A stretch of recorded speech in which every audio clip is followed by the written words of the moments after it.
Good morning, everyone. I am off to Uvalde this morning, and I'm currently sitting in the line at Starbucks here in Porter.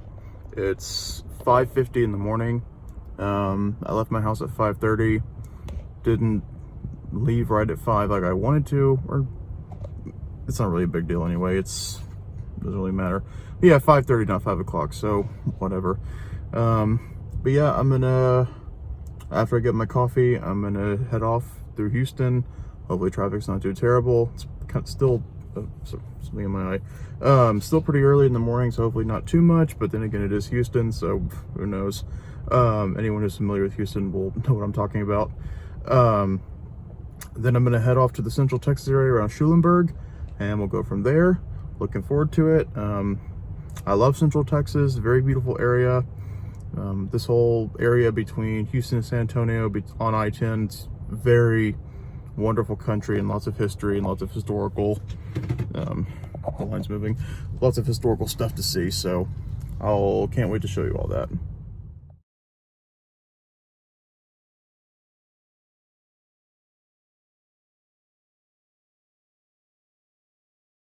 I've made it to Schulenberg.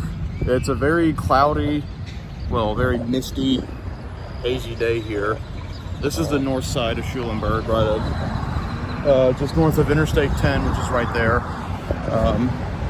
The old, more prettier part of Schulenberg is that way. And the painted churches that G and I came and visited last March, a year ago, are all around the surrounding areas around here. Sorry if you can't hear me, it's kind of a busy road. This road right in front of me is US Highway 77 that goes up to LaGrange, which is that way. And I think it's Hallettsville is the other town that way. On I-10 East, Houston is right behind the camera, so you know the way I'm facing is Houston, and San Antonio is the way the camera's facing behind me. No, yeah, San Antonio is behind me, Houston is in front of me. Or for y'all, San Antonio is in front of y'all, and Houston is behind the camera. The next town over is, I think it's called, oh my gosh, I'm blanking. The last town was Weimar, and then before that was Columbus. But I can't, oh my gosh, I can't believe, what's the next town behind, towards San Antonio? I can't remember. Oh gosh, I completely forgot. So embarrassing, because I've been traveling this route literally since I was born. You know, visiting my grandparents at least 4 times a year since I was born. So kind of embarrassing, kind of dumb for me to forget that. Kind of stupid. But yeah, so I'm gonna take y'all inside this place, show y'all around. It's called the Oak Ridge Smokehouse. Kind of a nice little country store, a bunch of nice goodies in there. Show y'all around. Maybe if y'all are ever in Texas traveling through this area, y'all should come and stop in here. Definitely. So the inside of this store is kind of a gift shop. Up here at the front is a lot of pastries and some meat over there. But right here they have these beautiful wind chimes. And I just think Gigi would love these, because you know Gigi's really loves wind chimes, and I kind of do too, but my parents really aren't wind chime people, but I kind of am. But this wind chime right here is like almost $400, and this one's almost $300, because they're really big. This wind chime right here is probably at least like 5 feet tall. It's huge. Has a very great sound.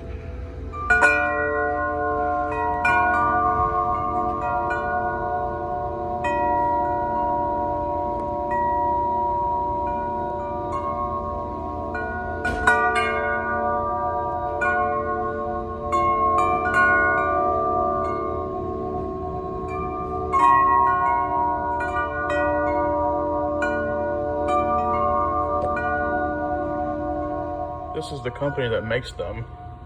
Music of the Spheres Incorporated. Handcrafted wind chimes in Austin, Texas, which is only about an hour from here. If you look at a map of Texas, I'm in Schulenberg right now, and you can see Austin, Texas really isn't not that far from where I am. And I kind of agree with this. It's called the Stradivarius of wind chimes. And for those of you who are familiar with music, you'll know that Stradivarius is considered to be the greatest violins ever created. They're a very rare violin. that were made, I think, in the 18th century, and they're very rare, and they're considered to be some of the greatest violins ever created. Other than that, this place is kind of like a gift shop. You know, for those of you who don't know, I-10, Interstate 10, runs from Jacksonville, Florida to Los Angeles, California. So an I-10 is just right over there outside the store. And of course it runs from Houston to San Antonio. So you have lots of people traveling through here all the time from different states. And so people who've never been to Texas can sometimes come in here and buy gifts and stuff.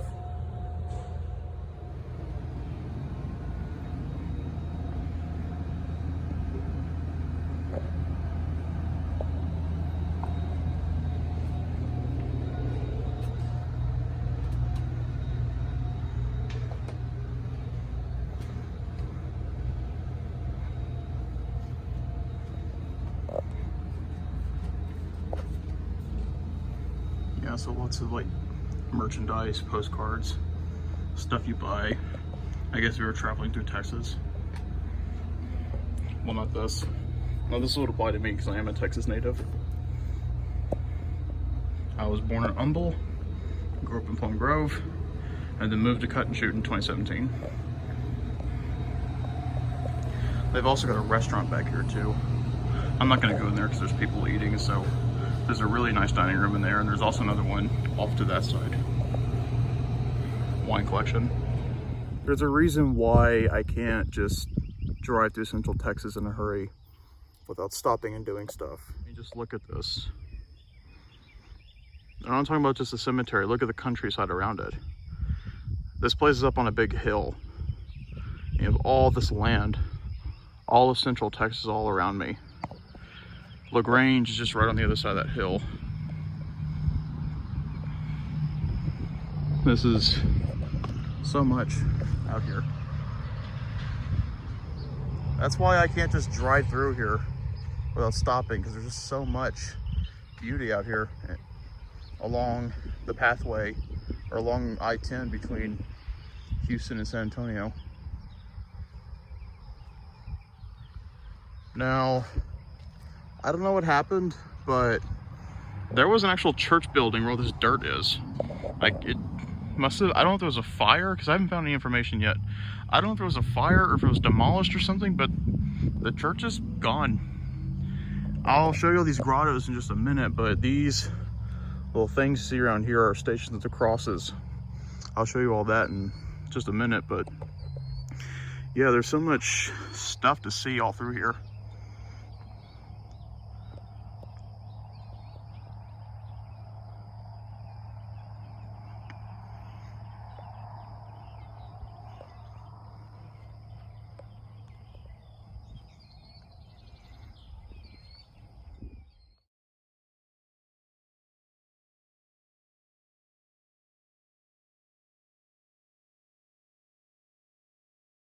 So this right here is not very common. I wouldn't say they're rare. They're just not, you don't find them in that many places. But this right here is technically a bluebonnet, except it's red. And they do exist around here in Texas. There's some more right here. This is a flower field right behind the cemetery, where the church used to be. But they're not very common. Occasionally you'll see them. Here's one right here. And not a maroon bluebonnet, which Texas A&M University genetically engineered bluebonnet seeds to produce maroon bluebonnets. And what they did was kind of funny with them. They trolled the University of Texas, or I'm sorry, TU, by planting some of them around their campus about a couple decades ago, which is kind of funny. Aggies are very petty. And I can say that because I'm hopefully will be an Aggie in a couple of years. So this is part of the stations across, the thing I was talking about. And this walkway kind of went all the way around where this church was. I don't know what happened to it, just it's gone. Tried to find info on what happened, but I can't find any. Here's this other one.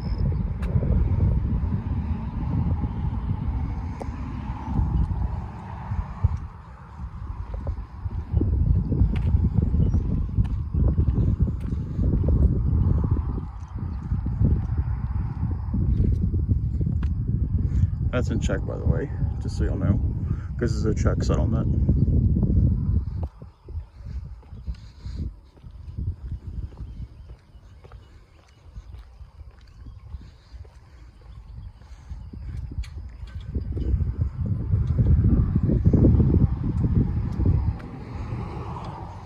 And this is a grotto dedicated to the Queen of the Holy Rosary, genuflect.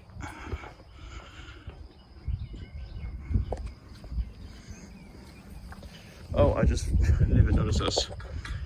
An image of Christ laying in his tomb.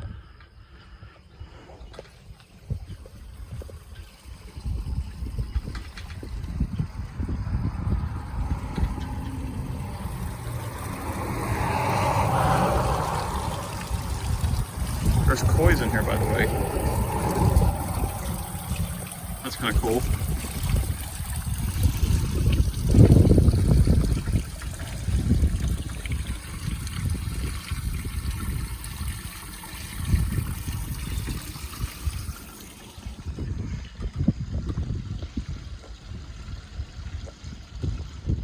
So I've traveled about just 20 minutes from my last location, and this little village I'm in right now is called Praha, Texas. And this church right here is called the Assumption of the Blessed Virgin Mary Catholic Church in Praha, Texas, just outside of the town of Flatonia, which is just 10 minutes that way. Much bigger town. We're gonna go ahead and go inside, because in my opinion, this is one of the most beautiful churches I've ever seen. This is the inside of the church.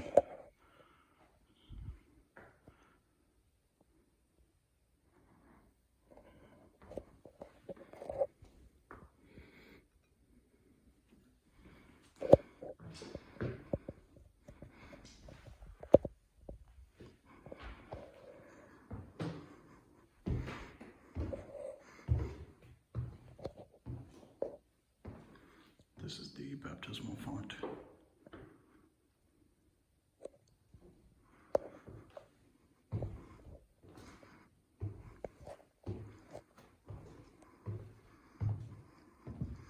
These are the stations across. They were outside at the last church I was at.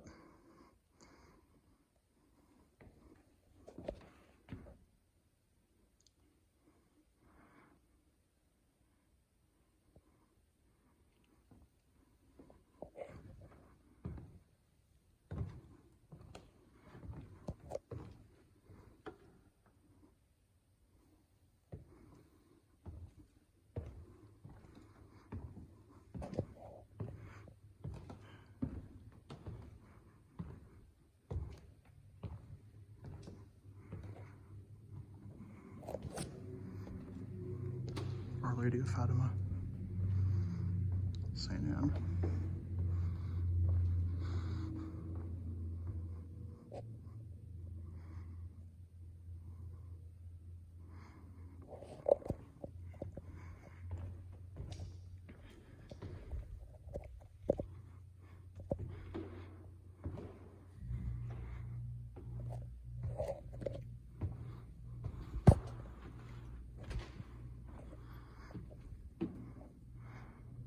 This statue right here is called the Infant of Prague.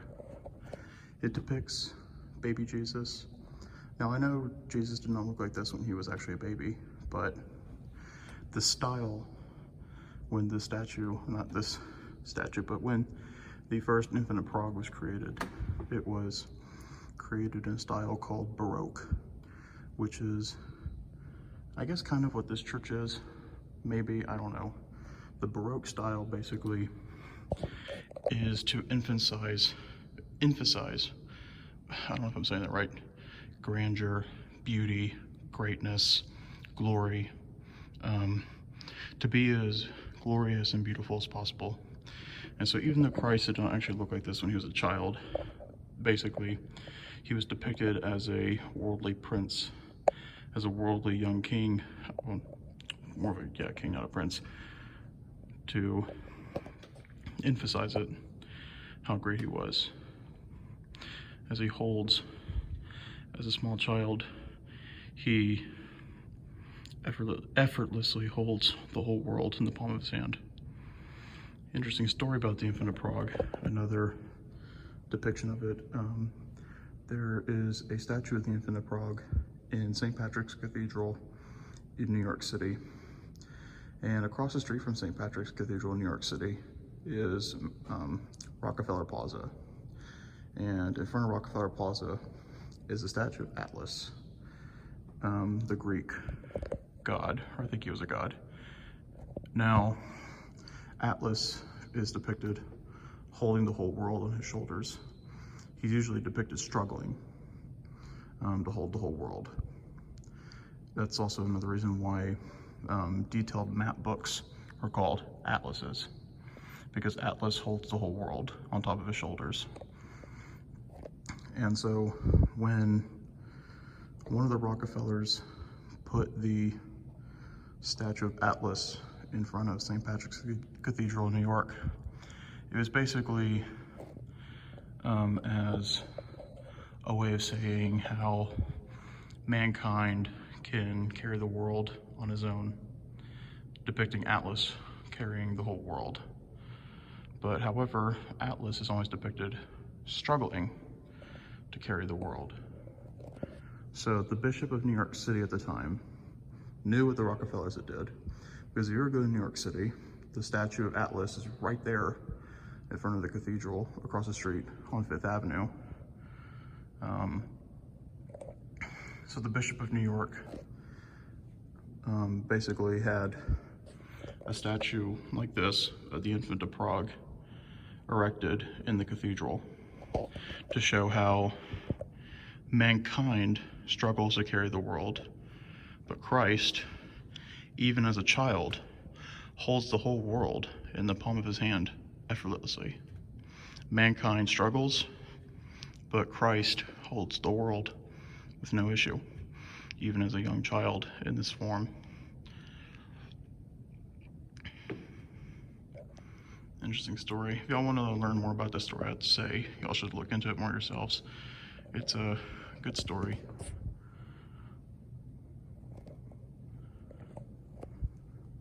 Because basically what it's saying is man can carry the world without God in the form of Atlas, but Atlas struggles.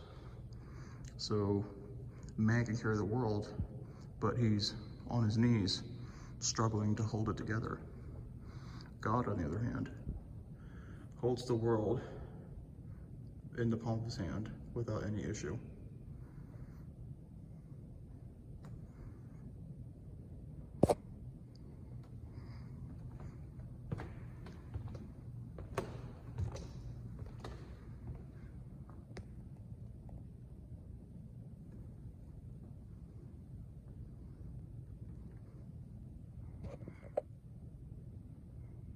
So this is Duke's Meat Market. Y'all have seen me wear their shirt many times before. The red one that just says Duke's here in Castroville, Texas. Ours right there. They sell deer stuff too, because there's a lot of deer hunting out here in the hill country, which is where I am. Yeah, this is the hill country out here, for those of you who don't know. But yeah, this is Duke's Meat Market. We're gonna go ahead and look inside and I'll show you all around. It's very nice in there.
This here is St. Louis Catholic Church here in Castroville, Texas. Dukes, where I just came from, is right over there. And it was named after St. Louis IX of France, who was a Crusader king in the 13th century. And it's a very beautiful church. And starting on Friday, September the 2nd of 2022, I started a little ritual for myself. Every time I come to Uvalde solo, I come in here and I say a prayer of thanksgiving for a safe trip that I've had so far, and I hope that the rest of my trip, which is still another hour until Grandma's house, is safe.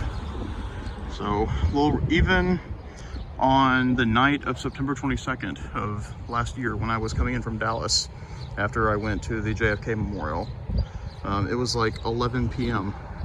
and I was coming in from I took 35 from Dallas to San Antonio, and then US 90 here to Castroville, then US 90 all the way to Uvalde, and then Texas 55 to Grandma's house. But even at 11 o'clock at night, driving through here, heading to Grandma's house, I stopped. The door was locked, but I still kneeled down in front of the door and said a prayer of thanksgiving. So I still uphold it every time I come out here solo.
Unfortunately, after Vatican II, they removed the altar rail.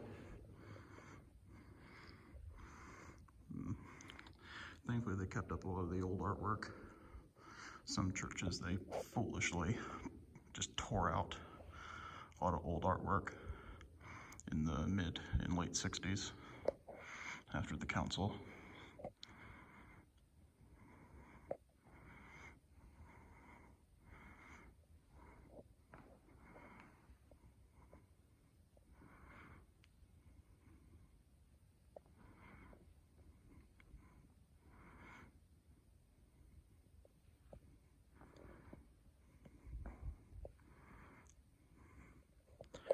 St. Louis IX of France, of course. Seeing him in his blue coat, or his blue robe with fleur-de-lis.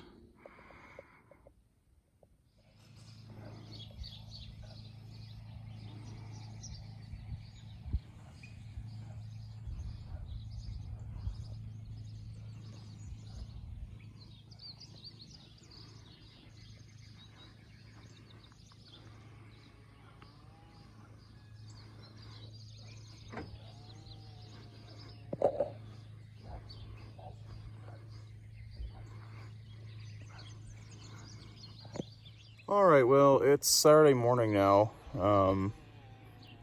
I slept for only like 4 hours Thursday night. So, and I did drink a bunch of coffee when trying to, I did drink a bunch of coffee Friday morning before I left.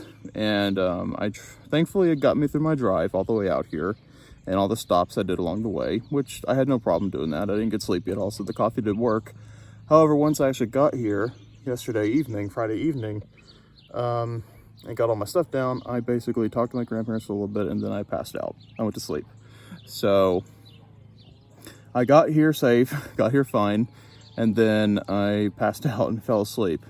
And so I was very tired. So that's why I didn't do last night, which is what my plan was.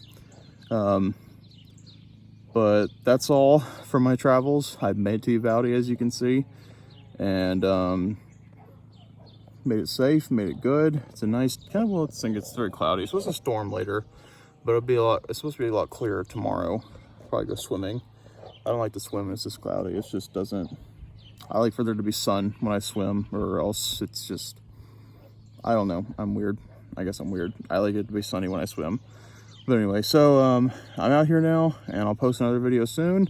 Till next time, thank you.